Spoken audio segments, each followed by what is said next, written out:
¿Qué tal chicos? ¿Cómo están? Buenas tardes. El día de hoy vamos a hablar de síndrome coronario agudo y bloqueo auriculoventricular. Antes que nada, pidiendo disculpas porque debido a motivos de fuerza mayor un poco complejos, pues no me pude presentar el día de ayer, ¿no? Este video quedará en sus plataformas para que revisión pues de este tema, ¿no? Disculparán igual la premura y lo complicado que se ha hecho últimamente. Este día de ayer no pude acercarme para nada, ¿no? Bueno, empezando en tema y entrando en tema, hoy hablábamos de síndrome coronario agudo y bloqueo auriculoventricular. Bueno, ese tema tenemos que conversar, ¿no?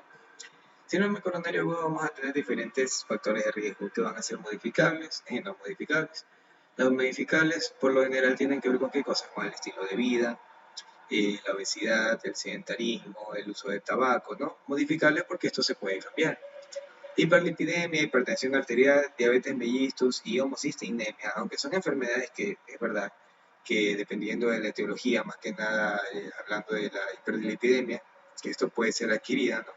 O puede ser hasta cierto punto un problema genético, hereditario y difícil de controlar, siempre y cuando estén tomando medicación como el hipertenso, el diabético, especialmente como homocisteinemia, se puede decir que se pueden modificar porque eso lo mantiene controlado, ¿no? A eso me refiero con modificarles al colocar hipertensión arterial, diabetes, etc., ¿no? Y los no modificables, pues es lo que simplemente no se puede arreglar de ninguna manera de cambiar, que eso es la edad, el sexo y los factores genéticos, ¿no? Entonces, si tenemos problemas de obesidad, la alimentación, estilos de vida inadecuados, pues no, vamos a tener este tipo de problemas. Listo. Antes que nada, también recordar que el dolor torácico puede ser por varias causas, ¿no? El dolor torácico puede ser tanto por problemas de causas superficiales, como desde una costocondritis hasta un herpes zóster, hasta problemas más complejos, como puede ser una tromboembolismo pulmonar, embolia pulmonar, puede ser propiamente un problema de un síndrome coronario agudo, pero no necesariamente significa que eso sea la única causa de dolor en el pecho, ¿no? Siempre es bueno hacerle diferenciar. Bueno, cuando hablamos de síndrome coronario agudo, ¿qué engloba el síndrome coronario agudo? El síndrome coronario agudo engloba específicamente todas las enfermedades que tengan que ver con problemas en las cuales se afectan las arterias coronarias. El síndrome coronario agudo está dividido en angina estable, angina inestable y también en infarto agudo del miocardio, ¿no? La angina estable se puede decir es cuando hay un paciente con una arteria y una placa ateromatosa. Por lo general esa placa ateromatosa no está, no es inestable, no puedo decir inestable, no está rota, no libera coágulos. Esa placa solamente está dura y se mantiene en la arteria o en el vaso coronario, ¿ya? En el momento en que ese paciente hace ejercicio, corre, eh, yo que sé, hacer algún tipo de actividad física, gimnasio, bueno, una actividad que demande ejercicio, al hacer vasoconstricción, que es natural para aumentar pues, la resistencia a la sangre, aumentar más la cantidad de oxígeno o la demanda, en ese momento va a haber una disminución de flujo sanguíneo hacia el corazón. Porque como haces una vasoconstricción de una arteria que ya de por sí tiene una placa, la luz de la arteria va a disminuir tanto que se puede hasta cerrar. En ese caso el paciente dirá que tiene dolor en el pecho, se empezará a ahogar, dolor típico de problema de dolor precordial, ¿ya? Dolor anginoso, que ahí viene la palabra angina, ¿no? Y en ese momento, pues ese paciente, pues en el momento en que descansa, cede, ¿ya? Se mejora, cede al reposo. En cambio, cuando hablamos de la angina inestable, ese paciente, en cambio, sin importar cómo esté, siempre le va a doler, ¿no? Puede estar doliéndole de vez en cuando, puede estar empezando a molestarle, y al momento que el dolor se vuelve severo, así esté de cabeza, sentado, acostado, corriendo, como sea, le va a doler igual, ¿ya? Entonces, cuando hablamos de angina estable y angina inestable nos referimos a el mecanismo en el cual se produce el problema coronario. En el caso de la angina inestable, la placa es inestable, libera trombos y eso me tapa cualquier arteria y es un problemón, pues no, es más peligroso. Ambos escenarios se refieren a tapar la arteria, ¿no? Y pueden terminar complicándome en un infarto agudo de miocardio. ¿Cómo yo puedo diagnosticar en el electrocardiograma qué es lo que pasa en el corazón? Entonces vamos a tener síndromes coronarios agudos sin elevación del ST y síndromes coronarios agudos con elevación del ST, ¿ya? Pacientes que tienen elevación del ST, uno siempre se tiene que guiar, además de la clínica, pues, ¿no? Que eso es lo primordial, también con laboratorio. Si ciertas enzimas cardíacas están elevadas, con elevación del ST, lo más probable es que sí tenga un infarto agudo del miocardio. En este caso, sí, elevación del ST con elevación del ST. ¿Y a qué me refiero? Me refiero a que ya hay lesión del miocardio, por eso está liberando enzimas del músculo, porque ya se rompió, ya se dañó, pues se está muriendo. Y si ya estamos en este punto, nos ayuda a entender el pronóstico. Si esto después será pues más complicado para resolver, pues, ¿no? O ciertas células cardíacas pues ya fallecieron en ese proceso. En el caso de que no haya elevación del ST, vamos a tener troponinas positivas. Si hay daño, hablamos de un infarto agudo de miocardio sin elevación del ST. Si hablamos de troponinas negativas, significa que aunque haya algún tipo de lesión, tipo isquemia, no esté llegando sangre a esta parte del corazón, lo más probable es que haya una angina inestable, ¿no? Y esa angina inestable quiere decir que está causando una lesión cardíaca, pero no necesariamente ya hay daño cardíaco. Estamos hablando de que ya hay una arteria que puede estar taponada, que ya hay algo de problema cardíaco porque no llega oxígeno, pero no estamos hablando de una isquemia todavía, ¿ya? Listo, muy bien. Entonces, recordemos una cosa, cuando hablábamos de las derivaciones, hablábamos específicamente de las derivaciones cardíacas, ¿no? Y en las derivaciones hablábamos de cómo estaban según la posición, ¿ya? Entonces, según la posición, se puede decir que hasta cierto punto o en ciertas circunstancias podríamos diagnosticar en qué zona del corazón está lesionado, pues, ¿no? Si es la zona anterior, si es la lateral, si es la posterior, bueno, qué zona del corazón está dañada. Entonces, si hablamos de derivaciones del electrocardiograma, aquí están las zonas que conversábamos, ¿no? Lateral izquierda, de 1 a BL, B5, B6, anterior de B1, B2, B3 a B4, inferior de 2, D3 y ABF, ¿no? Y eso era dependiendo si encontramos las lesiones allí, pues pensaremos que ahí es el problema, pues, ¿no? Por ejemplo, si la lesión o la alteración del ST es en D2, D3 y ABF, hablaremos de daño de la pared inferior y la culpable en todo caso será la arteria coronaria derecha. Si es de 1 a B y B6, podemos decir que es pared lateral y en ese momento hablaremos de que el que tiene problemas es la arteria circunfleja. Si hablamos de B1 a B6, hablamos de la pared anterior y entonces en todo caso estamos hablando de un problema en la arteria descendente anterior. Si hablo de B2 a B3, hablamos de la pared septal, por lo tanto el problema se va a nivel de la rama septal, o sea, de la arteria descendente anterior. Si hablamos de B4 a B5, hablamos de la pared apical y en ese caso estamos hablando de un problema en la rama apical. Si hablamos de B6, hablamos de la pared lateral y lo más probable es que el problema sea de la arteria circunfleja. Y recuerden que hace tiempo habíamos visto lesiones a nivel de B2R, ¿no? Cuando hablábamos de que cuando colocábamos derivaciones del lado derecho, hablábamos de la pared posterior y nos referimos específicamente a la arteria coronaria derecha. No sé si en el audio se vayan a escuchar estos sonidos, muchachos, y mil disculpas si hay esto, pero es que están fumigando acá cerca de casa y están haciendo un bullicio que, pues bueno, ni les cuento. Por eso estoy tratando de hablar alto para que igual quede grabada lo que estamos conversando, ¿no? Listo. Y aquí está la anatomía pues cardíaca, donde vemos cómo salen de las dos coronarias. Recuerden que las coronarias salen directamente de la aorta, ¿no? Y la coronaria izquierda que se divide en la circunfleja, marginal izquierda, descendente anterior, ¿no? En la arteria coronaria derecha que se divide en descendente posterior, arteria marginal derecha, ¿no? Diferentes pues circunstancias. Listo. Bueno, cuando hablamos del diagnóstico, para saber qué representa el ST en el corazón, cuando uno habla de isquemia se refiere a la disminución del paso de oxígeno. Entonces, ¿cómo funciona eso? Hay un taponamiento de la coronaria. El oxígeno no pasa, ¿no? Porque hay un taponamiento. Entonces, como no pasa el oxígeno, empieza a ahogarse el corazón, ¿no? Empieza a entrar en isquemia. Esto se llama isquemia. Cuando ingresa en isquemia ya empiezan a aparecer, ¿qué cosa? Lesiones ST negativas. Pero luego, ¿qué pasa? Posteriormente ¿qué pasará en el corazón? Como ya empieza a haber una falta de oxígeno, ahora lo que viene es una lesión. Entonces el corazón se empieza a lesionar, se empieza a lastimar, se empieza a dañar. Cuando ya hay una lesión, lo más probable es que ya encuentres enzimas en sangre. Lo más probable, ¿no? Entonces, elevación del ST, tú dices ya hay lesión cardíaca. Posterior a la lesión, una vez que ya acabó ese proceso, la onda T va a disminuir, pero la que va a empezar a aumentar es la onda Q. La onda Q se va a hacer bien larga, profunda, hacia abajo, bien negativa. Y esa onda Q, por lo general, ya me señala necrosis, o sea que ya el corazón, esa zona ya se murió y ya no hay nada que hacer. Eso ya es infarto, ¿no? A veces podemos encontrar las alteraciones en ese proceso.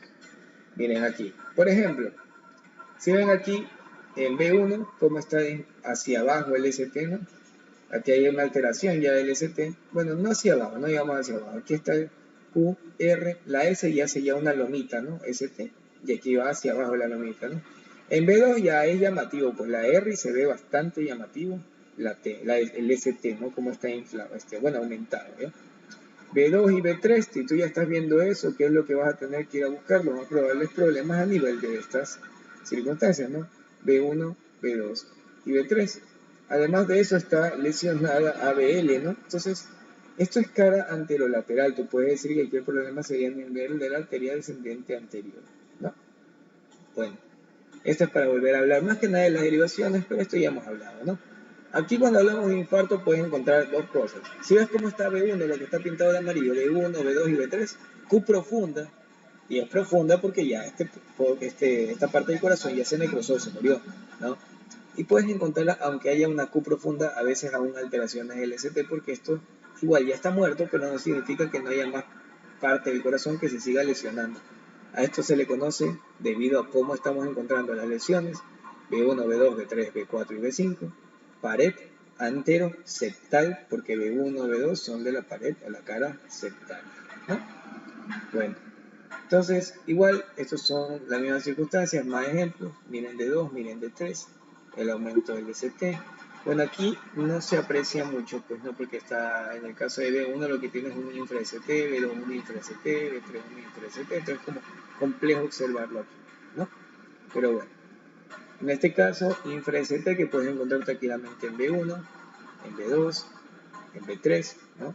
Que eso ya de por sí es una alteración del ST. Entonces aquí estamos hablando de una isquemia, ¿no? Recuerden que isquemia es cuando está en un infra-ST, después sube o evoluciona a un supra-ST y luego evoluciona a una Q profunda, ¿no?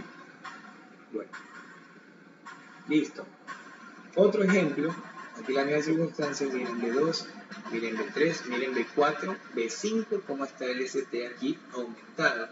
Algunos me dirán, doctor, pero si B2, B3, B4 y B5 son anterolateral, o sea, casi lateral, anterolateral, un poco sectal, porque aquí está B2. ¿Por qué ABL también se ve, no?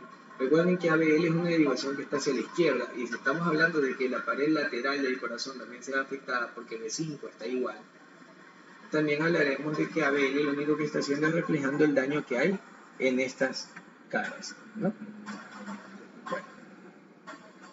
Aunque bueno, aquí hay un pocotón de ejemplos. Lo malo es que por lo general esto los hago yo cuando están ustedes presentes, pero bueno, ahorita no están presentes, ¿no? Listo. Entonces, si conversamos en cambio con respecto a los bloqueos auriculoventriculares, ¿cómo funcionan eso? El bloqueo auriculoventricular, por lo general, hablamos aquí de un aumento del intervalo PR. ¿Qué era el intervalo PR? No se me olviden, el intervalo PR era ese retraso que hacía el nódulo auriculoventricular para el paso del impulso nervioso. Causas: hipertonía vagal, fármacos o medicamentos que puedan disminuir o alargar el PR, alteraciones de los electrolitos también puede complicar esta circunstancia, ¿ya? Una cardiopatía isquémica o un daño cardíaco también me puede dificultar qué tanto se demora de pasar de la aurícula al ventrículo del impulso. Miocarditis, en el caso que tengas un ventrículo más grande, con más razón se va a disminuir más, o va, mejor dicho, va a aumentar mucho más el tiempo que se demore mientras más grande esté el ventrículo, bueno, los ventrículos en general. Por eso aquí hablan de la enfermedad de Chagas. En la enfermedad de Chagas tienes un corazón aumentado de tamaño. Por lo tanto, al tener un ventrículo tan grande, una aurícula tan grande, el impulso nervioso se va a demorar mucho más de pasar de una aurícula al ventrículo. enfermedades degenerativas, problemas valvulares, bla, bla, bla. Vamos a tener tres tipos de bloqueo: bloqueo auriculoventricular grado 1, grado 2 y grado 3. ¿Ya? Entonces, vamos a hablar del PR para que se me acuerden. El PR era el momento en que el nódulo auriculoventricular paraba, ¿no? Hacía un stop. Y ese stop, pues bueno, del nódulo sinusal al nódulo auriculoventricular, él hacía el stop para que las aurículas se contraigan y los ventrículos siguieran después de esta circunstancia, ¿no? Listo. En el caso de los bloqueos auriculoventriculares hablamos de una prolongación del PR, o sea, del intervalo PR será mayor a 0,12, a 0,20 o 120 milisegundos a 200 milisegundos. En estos casos los bloqueos auriculoventriculares, cardiopatías isquémicas, drogas, fármacos pueden producir el alargamiento del PR. Otras enfermedades como el síndrome de Wolff-Parkinson-White, que por ejemplo aquí estoy viendo una onda delta, ¿no? O síndromes de preexcitación, como la taquicardia paroxística supraventricular, ¿ya? Problemas del ritmo auriculoventricular, o algún marcapaso auricular, cuando se coloca un marcapaso auricular, puede ser que disminuya el PR. Entonces, así como puede prolongarse, se puede también acortar. Bueno, vamos a ver uno de cada uno. Primero, bloqueo auriculoventricular grado 1. En el auriculoventricular grado 1, ¿qué vamos a tener? Primero que nada, el ritmo es regular y constante. ¿A qué se refiere? Que el intervalo, la cantidad que haya, se va a mantener siempre en la misma cantidad. Va a medir más de 0,20 segundos. Entonces, un ejemplo, si aquí mide, por decir, 0,25 segundos, el intervalo PR, en la siguiente va a seguir midiendo 0,25 segundos y en la siguiente 0,25 segundos y se va a mantener así. Que aunque ese intervalo de PR, ¿no? esté regular, que siempre mida lo mismo, igual va a estar alargado. Causas: hipertonía vagal, problemas de isquemia también pueden dejarte con esta circunstancia, pero la causa más común de un bloqueo auriculoventricular grado 1 realmente son los medicamentos. La digoxina, amivarona, pacientes que están tomando por ejemplo carvedilol, bisoprolol, que son betabloqueantes, calcio antagonistas como el verapamil o el itacen, que algunos pacientes toman esto, ¿no?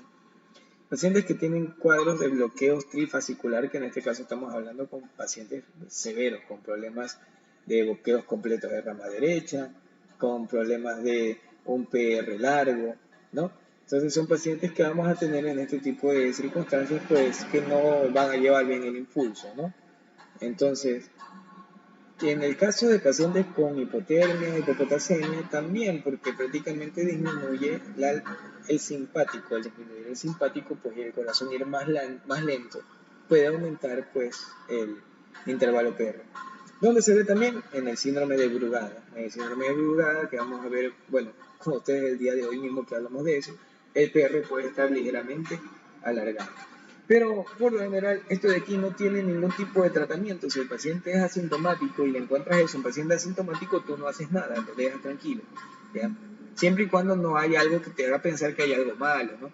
Si el paciente tiene síntomas, tienes que coger y ponerte a investigar si no es un problema severo. Pero si el paciente no parece ser severo y solo hay palpitaciones y molesta de vez en cuando, le dices que evite la causa o los fármacos. Por ejemplo, si estaba tomando propanolol o carvedilol para su problema cardíaco y esto le está causando esta circunstancia, este bloqueo auriculoventricular grado 1, pues se le cambia el medicamento por otro que no le cause el mismo efecto, ¿no? Y aquí viene lo otro, que por lo general este tipo de casos en estos pacientes, este bloqueo auriculoventricular no suele mostrar síntomas. Si llega a mostrar síntomas, solamente allí uno suele intentar buscar qué es lo que le sucede, ¿no? Entonces estamos hablando que un nódulo sinusal está enviando un impulso, mientras que el bloqueo auriculoventricular es causado porque el nódulo auriculoventricular anda lento, ¿no? Como aquí en los Simpsons, ¿no? Y se vaya que eres lento, ¿no? Ya pues Lenny se va, ya ni nadie más, y el país, Homero recién dice, no soy lento, y ya ni nadie, pues, ¿no? Lo mismo acá.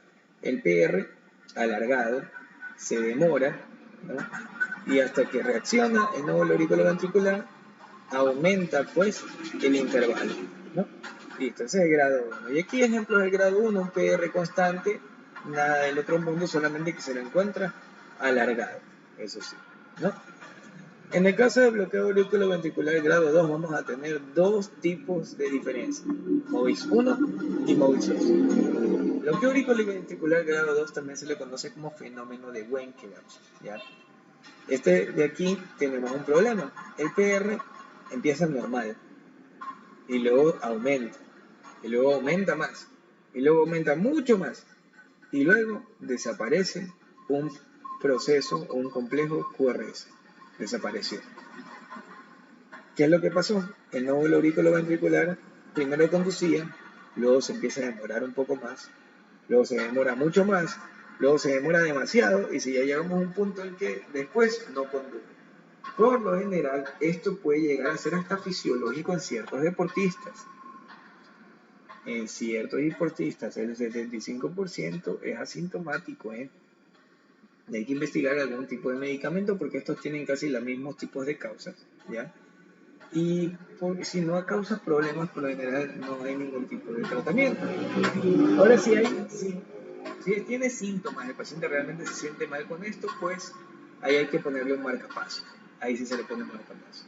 No es peligroso, ¿por qué? Porque PR va aumentando y va aumentando hasta que llega un punto en el que luego no conduce. Esto yo les suelo decir que es el ejemplo más o menos como cuando ustedes tienen o alguno que tenga o conozco una parejita tóxica, ¿no? Que son parejas y como que al inicio se llevan bien y luego se pelean y luego se pelean más y luego se pelean mucho más y terminan. Luego ya no se ven. Y ya después de unas 2 semanas las encuentras caminando de la mano por algún centro comercial. Entonces, así es, ¿no? Aumenta, aumenta, aumenta, luego desaparece o termina. Y luego vuelve a repetir el mismo proceso. Ese es MOVIS 1, por eso es que les digo que son como las relaciones tóxicas, ¿no? Cuando escuchas que alguien dice que los celos son amor, significa peligro. Mi celular vibra, mi tóxica. ¿Quién nos mandó mensaje? Entonces, les digo esto de más que nada para que se acuerden, ¿no? Y aquí ustedes tienen pues un PR que empieza normal, alarga y luego desaparece el QRS, ¿no? MOVIS 1 es una clasificación de bloqueo auriculoventricular grado 2. Ven, y aquí los mismos ejemplos de cómo van alargándose hasta que desaparecen. ¿Ya? Bueno, bloqueo auriculoventricular grado 2 o MOVIS 2, en este tipo de casos es diferente. Aquí lo que vas a tener, primero que nada, que este MOVIS 2 sí es peligroso. Así no tenga síntomas o el paciente no siente nada, se tiene que tratar y siempre terminan con uso de marcapaso. Al fin y al cabo necesitan ese tratamiento. ¿Cómo es este? El intervalo PR primero en este caso, lo que vas a encontrar es que aquí conduce aparentemente normal. De repente sigue estando normal, o sea, el PR se mantiene normal, o sea, no hay cambio. Tú ves un PR normal y de la nada un QRS desaparece. Esto es peligroso. ¿Por qué es más peligroso que el otro? Porque en el otro caso el intervalo PR iba aumentando de a poco, entonces el corazón puede esperar cuando empieza a pasar este tipo de trastorno, está un poco más preparado para si desaparece un complejo QRS, ¿no? O si no hay una contracción, y estaba preparándose en el otro caso, en el anterior, porque se fue alargando de a poco. En este caso el corazón estaba funcionando bien y desaparece de la nada. Entonces, que desaparezca de la nada un QRS es peligroso porque en esto fácilmente puede evolucionar de repente o hablando de algún tipo de arritmia más severa, porque esto ya por sí es una arritmia, ¿no? Pero puede evolucionar a una arritmia más severa, a una fibrilación ventricular, o en el peor de los casos, deja de conducir. Entonces, es peligroso, ¿no?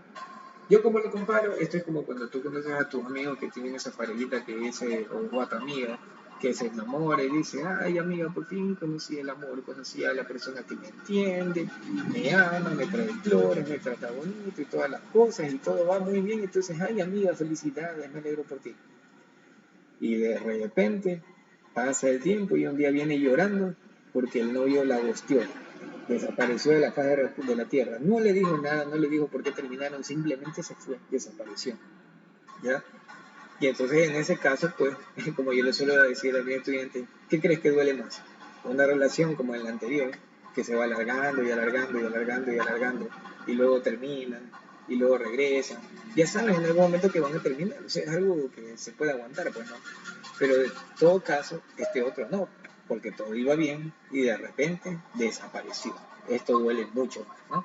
Entonces, Movis 2, más peligroso, siempre marcapaso, las mismas causas, pero siempre necesitará marcapaso, ¿ya? Entonces, bueno, doctor, creo que ya estoy entendiendo.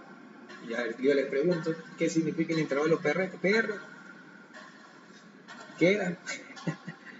No se olviden, retraso fisiológico del nódulo auriculoventricular. ¿Ya? Listo. Movis 2, ejemplos, ¿no?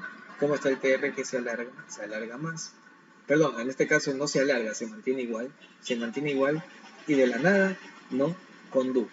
Normal, normal y no condujo, ¿no? Peligroso, esto de aquí puede matar, esto de aquí sí te puede matar, ¿ya? Lo que auriculoventricular grado 3, ya aquí estamos avanzando, esto de aquí es horrible, aquí en este caso el PR prácticamente no existe, no hay un intervalo PR real porque prácticamente cada quien va por como le da la gana. La P va por un lado, el QRS va por el otro, tanto que a veces tienes P's que no conduces, P con una, que esto es una T por cierto, la que estaba aquí era una T, y una T se mezcló con una P, acá hay otra T y la P está pegada, una P que no conduce, P que no conduce, una P montada en el QRS, una P montada en una onda T, o sea, es un desastre, ¿no? ¿Esto de aquí es peligroso? Sí. ¿Te puede matar? Claro que sí. Las causas son casi las mismas, pero más que nada problemas isquémicos, también medicamentos te pueden causar esto, pero sí o sí, si tú tienes este tipo de circunstancias, tiene que ser tratado de inmediato, porque como es complejo, ya cuando entra en este punto tiene poca respuesta a la atropina, no reacciona a la dopamina, no reacciona a la epinefrina. Entonces lo que hay que hacer es ponerle un marcapaso transitorio hasta que lo estabilice y luego un marcapaso definitivo. Es severo, es difícil de tratar, ¿no? Esto yo le suelo decir a los estudiantes de la carrera, que es más o menos como cuando están en media carrera y están con el docente dice una cosa y ellos hacen algo totalmente lo contrario. Entonces, o les explico otra cosa y ellos lo explican totalmente al revés, ¿no? Entonces, no se entiende el nódulo sinusal con el aurículo ventricular, cada quien va por su lado, ¿no? Entonces, yo les decía, como cuando estuve también en el semestre, no entiendo por qué estaba tan mal, pues, es que yo no entiendo nada.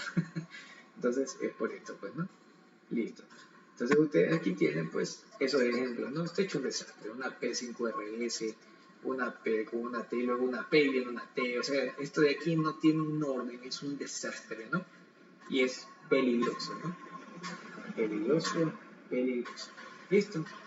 Bueno, lo de las prácticas voy a dejarlas igual a las manos